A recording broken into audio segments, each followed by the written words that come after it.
સુરતમાં લૂંટ અને સ્નેચિંગ જેવી ગુનાહિત પ્રવૃત્તિઓ સામે પોલીસે લાલ આંખ કરી છે।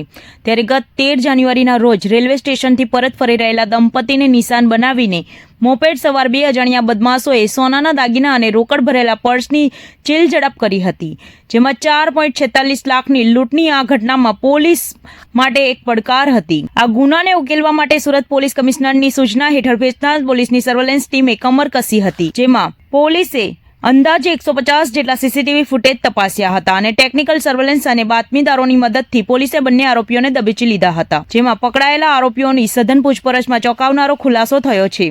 આરોપીઓએ લૂંટેલું સોનું મહારાષ્ટ્રના જલગાંવ ખાતે નંદુરબાર કર સરફા જ્વેલર્સમાં વેચી દીધું હતું। આરોપીઓએ ત્યાં એવું બહાનું બતાવ્યું હતું કે તેઓ ધંધામાં નુકસાની છે, તેથી ઘરના દાગીના વેચી રહ્યા છે। ભેસ્તાન પોલીસે તાત્કાલિક કાર્યવાહી કરીને જલગાંવથી 65 ગ્રામ સોનું રિકવર કર્યું હતું। ભારતીય ન્યાય સંહિતાની કલમ 304 અને 54 મુજબ ગુનો નોંધી પોલીસે બંને સ્નેચરોની ધરપકડ કરી છે અને કાયદેસરની કાર્યવાહી હાથ ધરી છે। આ સફળ કામગીરીથી વિસ્તારમાં પોલીસનો સિક્કો જામ્યો છે અને ગુનેગારોમાં ફફડાટ ફેલાયો છે।